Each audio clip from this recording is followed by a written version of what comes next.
நாளைக்கான வீடியோக்கான ஒரு ப்ரோமோ தாங்க வந்திருக்கு. ப்ரோமோ வந்து சூப்பராக இருந்துச்சு அப்படின்னு தாங்க சொல்லணும். ஒரு வழியாக வந்து மனோ வந்து ரவுடி பிரச்சனையை வந்து தீர்த்து கட்டிட்டாங்க அப்படின்னு தாங்க சொல்லணும். அதெல்லாம் பார்க்குறவங்க சேனலை மட்டும் மறக்காமல் லைக் அண்ட் சப்ஸ்கிரைப் மட்டும் பண்ணிடுங்க.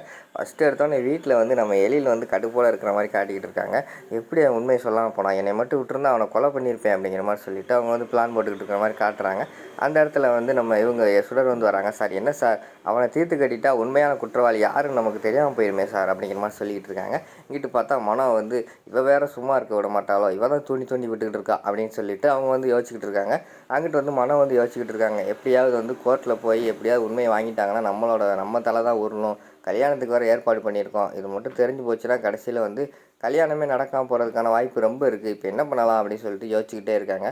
நம்ம அந்த போலீஸை பற்றி விசாரித்து அந்த போலீஸை கரெக்ட் பண்ணிட வேண்டியதான் அப்படின்னு சொல்லிட்டு அந்த போலீஸை பற்றி விசாரிக்காங்க. போலீஸை பற்றி விசாரிக்கும் போது வந்து அவங்களுக்கு ஒரு உண்மை தெரியுது. அவர் வந்து பணத்துக்கு ரொம்ப ஆசைப்படுவார் அப்படின்னு சொல்லிட்டு அவங்களுக்கு ஒரு உண்மை தெரிஞ்சிருது. இந்த உண்மை நமக்கு போதாதா அப்படின்னு சொல்லிட்டு யோசிச்சுக்கிட்டு உடனே அந்த போலீஸ்காரரோட பர்சனல் அக்கௌண்ட்டை வந்து எப்படியோ வாங்கிடுறாங்க. வாங்கின உடனே அந்த போலீஸ்காரங்களோட அக்கௌண்ட்டுக்கு வந்து ஒரு 3,00,000 காசை வந்து உடனே போட்டு விட்டுறாங்க. அவருக்கு வந்து எஸ்எம்எஸ் வருது. எஸ்எம்எஸ் வரதை பார்த்தோன்னே அவருக்கு வந்து ஷாக் ஆயிடுது. யாரா நமக்கு 3,00,000 போட்டு விட்ருக்கா, சரி எப்படியோ அந்த வரைக்கும் நம்ம சுட்டிக்கிறோம் அப்படின்னு சொல்லிட்டு அவர் அந்த இடத்துல யோசிச்சுக்கிட்டு இருக்கிற மாதிரி காட்டுறாங்க. பின்னாடி பார்த்தா அந்த ரவுடியெல்லாம் உட்காந்துருக்கான். அவரை வந்து கோர்ட்டில் ப்ரொடியூஸ் பண்ணுறதுக்காக அந்த நேரத்தில் தான் போய்கிட்டு இருக்காங்க போலீஸு.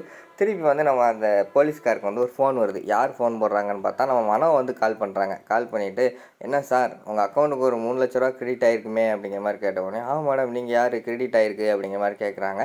எல்லாம் உங்களுக்கு தெரிஞ்சவங்க தான், நான் சொல்கிறத மட்டும் நீங்கள் செஞ்சீங்கன்னா உங்களுக்கு இன்னும் ஒரு 3,00,000 உடனே நான் வந்து அக்கௌண்ட்டில் போட்டு விட்டுருவேன் அப்படிங்கிற மாதிரி சொல்கிறாங்க. உடனே யோசிச்சுக்கிட்டே இருக்காரு, இன்னொரு 3,00,000 அப்படிங்கிற மாதிரி சொல்லிட்டு யோசிச்சுக்கிட்டே இருக்காரு.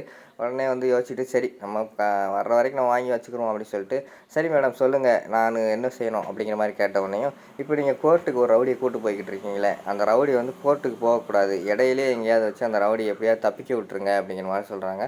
அப்படியா மேடம், சரி மேடம் நான் பண்ணிடுறேன், காசை மட்டும் கரெக்டாக கொடுத்துருவீங்களே அப்படிங்கிற மாதிரி கேட்காங்க. அந்த ரவுடி மட்டும் தப்பிச்சு என்கிட்ட வரட்டும், வந்த உடனேயுமே உங்கள் அக்கௌண்ட்டுக்கு வந்து 3,00,000 ஏறிடும் அப்படிங்கிற மாதிரி வந்து மனோ சொல்கிறாங்க. சரி மேடம் அப்படின்னு சொல்லிட்டு ஒரு இடத்துல கார் நிப்பாட்டியா அப்படிங்கிற மாதிரி சொல்கிறாங்க. சரின்னு சொல்லிட்டு கான்ஸ்டபிள் எல்லாம் வந்து காரை ஓரங்கட்டுறாங்க. இறங்கடா இறங்கடா அப்படின்னு சொல்லிட்டு அந்த ரவுடியை வந்து இறக்குறாங்க. சார் என்ன பண்ண போகிறீங்க, என்னை எதுக்கு இப்போ இறக்கி விடுறீங்க, என்னை கொண்டு போய் கோர்ட்டில் விடுங்க சார் அப்படிங்கிற மாதிரி வந்து அந்த ரவுடி வந்து கேட்குறான். டேய் சொன்னால் கேட்க மாட்டேடா, ஒழுங்கா இறங்கடா அப்படிங்கிற மாதிரி சொல்கிறாங்க. சரி சொல்லிட்டு இறங்கிடான். சொன்னேன் துப்பாக்கி டக்குன்னு எடுத்துகிட்டு அந்த ரவுடியை பார்த்து நீட்டினோடனே பயந்துடுறான். சார் என்ன சார் பண்ண போகிறீங்க, என்ன சார் பண்ண போகிறீங்க, விட்டுருங்க சார் அப்படிங்கிற மாதிரி சொல்லிக்கிட்டு இருக்கான். டேய் ஓடுறா நீ அப்படிங்கிற மாதிரி சொன்னோடனே, சார் நீங்கள் ஓட விட்டு சுட்டிங்கன்னா என்ன பண்ணுறது அப்படிங்கிற மாதிரி கேட்கான். நீ ஓடுறா அதெல்லாம் பண்ண மாட்டேன்டா அப்படின்னு சொன்னோடனையும் ஒரு துப்பாக்கி நீட்டின மாதிரி இருக்காரு. அந்த ரவுடி திடுன்னு ஓடி போயிடுவான். ஓடி போய் ஒரு தெருவில் மறைஞ்சு போகிறான். அந்த மறைஞ்சு பார்த்தா அங்கிட்டு பார்த்தா நம்ம ஒரு கார் வந்து மாசாக வர்ற மாதிரி காட்டுறாங்க. அதுலேருந்து இறங்குறது யாருன்னு பார்த்தா நம்ம மனம் வந்து கூலிங் கிளாஸ் போட்டு இறங்குற மாதிரி காட்டுறாங்க. அதோட பார்த்தீங்கன்னா அந்த ப்ரோமோ வந்து முடிச்சிடுறாங்க.